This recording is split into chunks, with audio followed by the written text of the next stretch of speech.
In the last couple of months, an account on TikTok by the name of Fight Life LLC started posting videos meant to address Joe Rogan. Allegedly, the guy in the video is Joe Rogan's dad. It's been reported that Joe Rogan's mom and dad split when Joe was 5 years old. Joe Sr. stayed in New Jersey and pursued his career in law enforcement, and his mother went on to remarry a software developer in San Francisco. The account currently has 5 videos, which we'll cover today. The people who come out in the videos include Joe Rogan's dad, his half-sister, and what seems to be a cousin and nephew who are trying to get Joe's attention. Judging by the previous videos the account has, it seems to be ran by Joe's nephew. And then the guy with the beanie who appears in multiple of his TikToks seems to be the father of the person running the account. They've made claims to release information that would hurt Joe Rogan's reputation. His father has told him he has no balls, and ultimately are just acting as crazy as Joe Rogan described his family to be in the first place. Are these people trying to get their 15 minutes of fame by leveraging Joe Rogan's popularity? Why didn't they reach out sooner? To get an idea on whether that's the case here, let's go back to when Joe talked about how he grew up. This goes back to an episode he filmed over 11 years ago,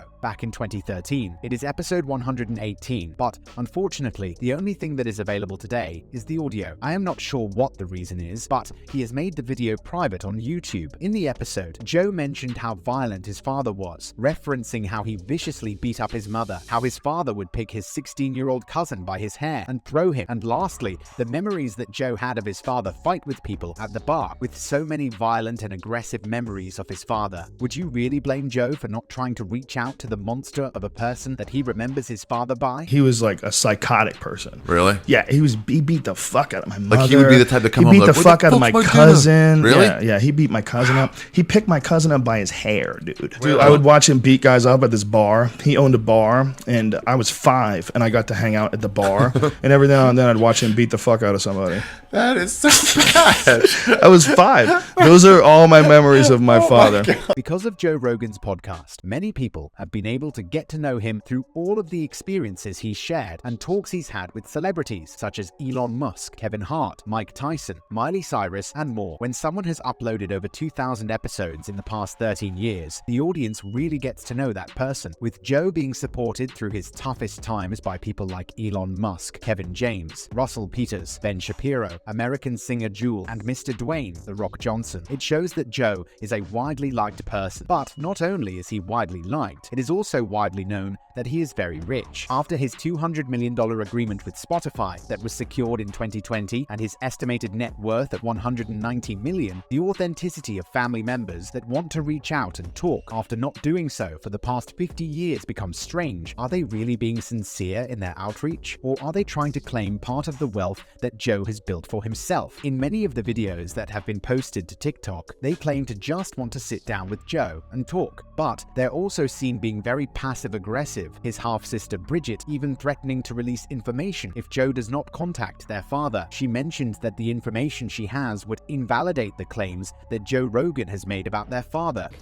I have a box, Pandora's box, and if I open it, Joe, things would get really ugly. Bridget is a 43-year-old government worker who lives in New Jersey. In September of 2022, Bridget reached out to Daily Mail to share her side of the story in her first attempt to contact Joe and to set the record straight of the type of guy that her father is. She called Joe Rogan Sr. the epitome of a wonderful father. The article shared how Bridget was stunned to hear Joe talk about their father the way he described him, because she had never experienced their father to be that way. She says, "Growing up, my sister and I just had such a happy childhood. I just can't tell everyone enough what a great father we have. God has blessed us. My father has never been violent, ever. That is why Joe Jr.'s claims are such a shock to us. My father has never even raised his voice to us. He is the epitome of a wonderful father." Apparently, when she was 19 years old, she tried to reach out to Joe. She said she let him know that she and her father wanted to meet with him. At the time, Joe was not as famous as he currently is. This was about 24 years ago, when Joe was still a comedian and hosted a show called News Radio.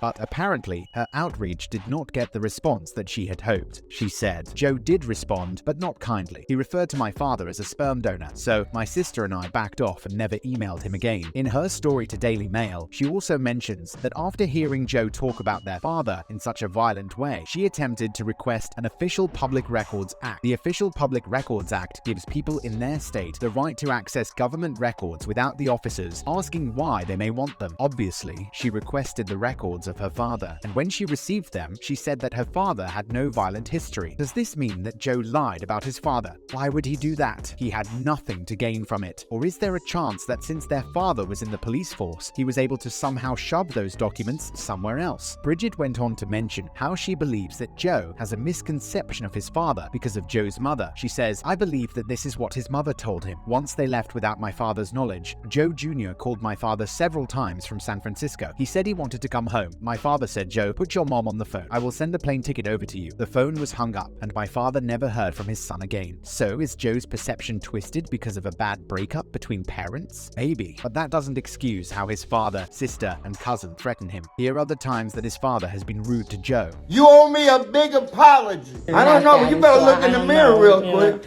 It's about time you become a man, Joe, and get to reality. I'm a stand-up guy. I ain't like you making up stories so I can make money. I don't do that shit, especially family. I don't do that. But I'm going to tell you something, Joe. Before you go here and you come here and you sit, do me a favor. Go buy that set of balls. And Joe, do me a favor when we meet. Bring your report card from the college you went to, the drama school. I know you had to pass that test. I don't think you could face me. Would a loving father demean his son this way? That's up to you to decide. You also begin to wonder, why wouldn't they keep their outreach on a public account dedicated to reaching out to Joe? Why did the nephew have to post it on his account that seems to be promoting their family's fight club? Does that not show that maybe fame or monetary gain is even the slightest motivator? Only they know. Here are some other clips from what they have posted. That's the 7-year-old brainwash you that has never healed. So the only way you can heal is as an adult Joe, going to step outside yourself and tell that 7-year-old, hey, listen, maybe mom was lying. In addition to the videos where they are trying to reach out to Joe, there's other questionable content from when the nephew seemed to be addicted to heroin. Why does TikTok love seeing me look like this? Told me to close my eye. Like this.